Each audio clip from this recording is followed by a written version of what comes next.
I could tell you so many stories, and in fact, I'm going to deviate and tell you one just real quick one.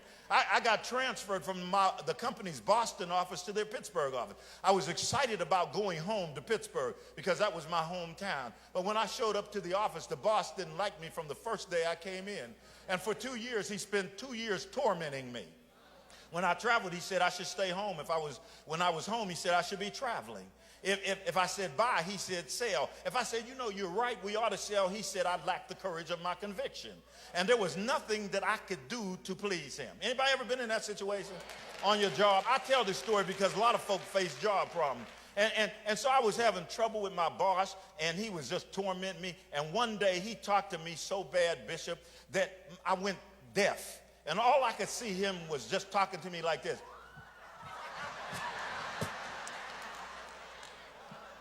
And the devil told me, I could see his pulse beating on the side of his head.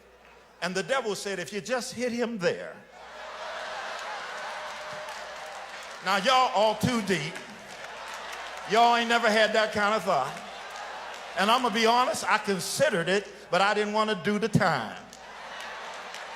So I packed up my briefcase, and I said to myself, I'm going home, and I'm never going back to work again.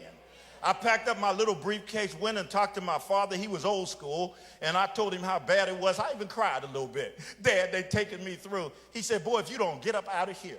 He said, I dug ditches to raise these kids. You sitting up in the air. Get out of.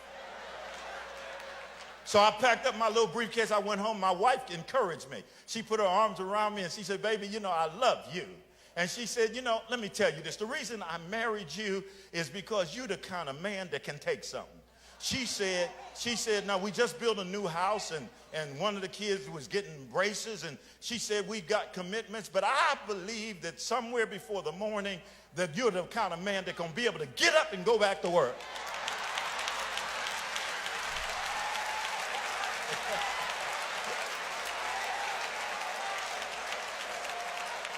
That was what my daddy said.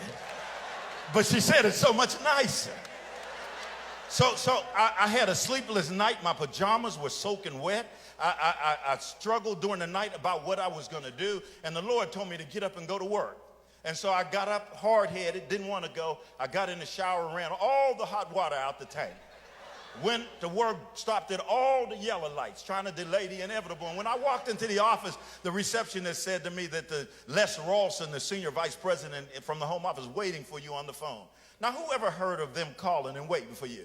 The devil said, you should have quit. They're going to fire you.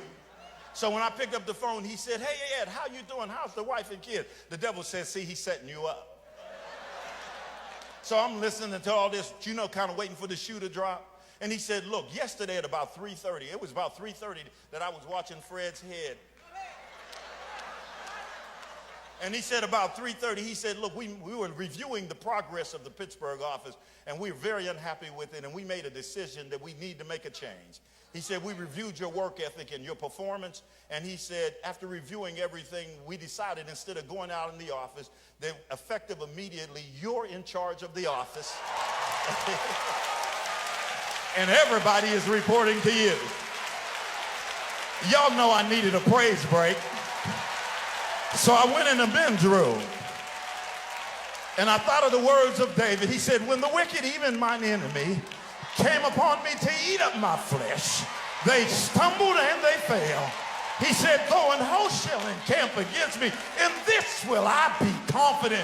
One thing have I desired of the Lord, and that will I seek after, that I may dwell in the house of the Lord all the days of my life. For in the time of trouble he shall hide me in the secret of his.